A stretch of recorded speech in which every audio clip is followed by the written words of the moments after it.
Hindi ka lang dapat pumunta sa church para kumuha ng blessing. You have to bless the Lord also.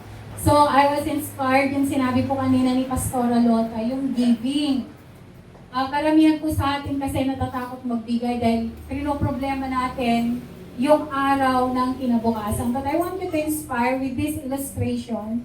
Tinatawagan ko pong ating preacher kasi siya po yung may negosyo dito. Marunong ka namang magbilang ng pastor.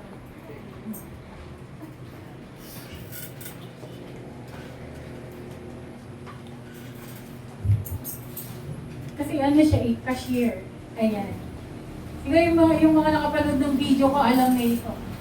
So tayo po ay may konti na dala siguro sa ating wallet. Baka iba ba yung isipan ninyo ay madagdagan yung mga nadukot niyo na. Apat lang po itong side. Yung corner, di ba yung corner ng coupon? Apat lang ito. So maliit lang ito.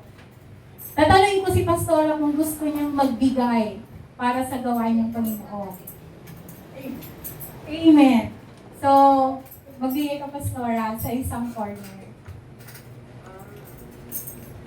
So, apat lang po ito. 1, 2, 3, 4. Ngayon, kung nagbigay ka sa ating Panginoon, isang corner po yung gusto niyong ibigay. Isa lang talaga. O, isa muna. Pagkalang nag-alanganin ka pa. Corner po. Laki yan.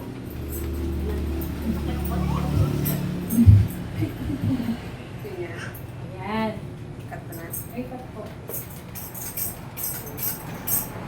Ayan. So, yung binigay ni Pastora, konti lang ito. Pero yung apat na corner kanina, ilang corner na po? 1, 2, 3, 4, 5. Naging 5. Gusto mo pang magbigay, Pastora?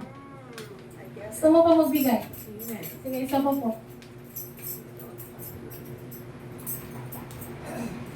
Ilang corner na, Pastora? Corners. 1, 2, 3, 4, 5, 6. Dalawa lang yung binigay ni Pastora, pero yung apat na corner, naging 6 corners. Gusto mo ba, Pastora? Sige pa.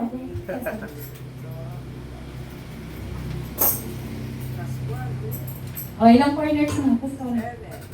7 na. Amen. Di ba? Kahit na konti, yung binibigay natin sa ating Panginoon, pagpapalain ka ng marami ng ating Panginoon. Kaya huwag po tayong matakot na magbigay para sa gawain ng ating Panginoon. Sabi nga ni Pastora, pag nagbigay ka, all those things shall be added unto you. Kasi sabi ng preacher natin, hindi siya bulag para, at wala pong pakiramdam ang Panginoon para hindi niya alam yung mga pangangailangan po natin. Amen. Salamat po tayo. Tumayo. Dukutin na po natin ang ating mga bulsa. Kung sa bulsa po tayo kukuha or sa wallet, tayo po ay manalangin. Panginoon, patuloy po kami nagpapasalamat sa inyo sa hapon ito. Salamat sa inyong mensahe, Panginoon, na tunay, Lord, na naging nagpa-inspire po sa buhay po ng bawat isa. Na hindi lamang po pala, Panginoon God, pumunta dito, umupo, Panginoon, makinig ng inyong mga salita, pero mas mapapalakas po kami, Panginoon, if we involve ourselves into the ministry. At nang sa gayon, Panginoon, ay lagi po namin unahin ang inyong kaharian sa aming buhay. At sa hapong ito, Panginoon, tinatas po namin ang aming offering basket, ang anniversary fund box at missionary box nandito, Panginoon, na pagpalain niyo po ito, Father O God, pagpalain niyo po lahat ng magmamarcha, sa lahat po ng may negosyo, pagpalain niyo ito, lalo na po sa aming mga suki, pagpalain niyo po sila, Panginoon.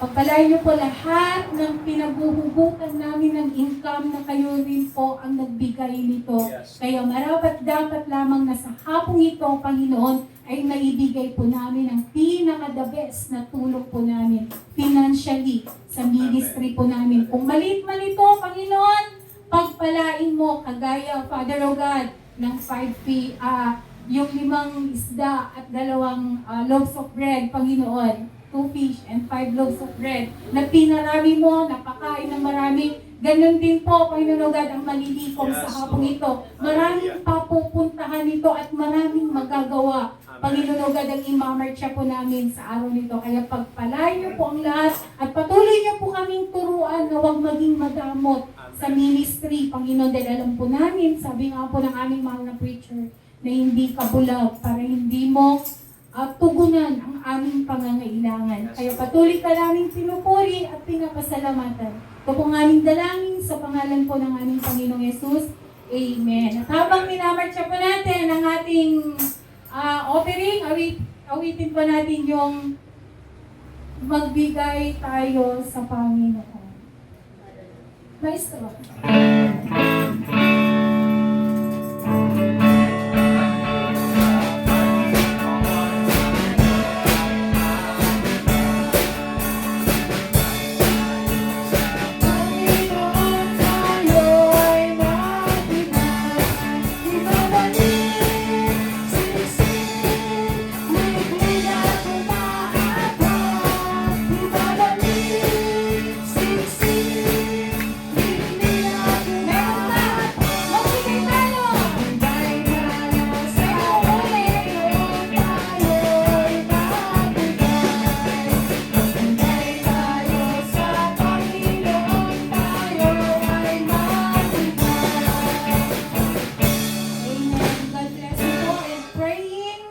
Na ibabalik po ng Panginoon niya ng siksik, liglig at umaapaw. Sabi nga po ng awit po natin. So, I may call all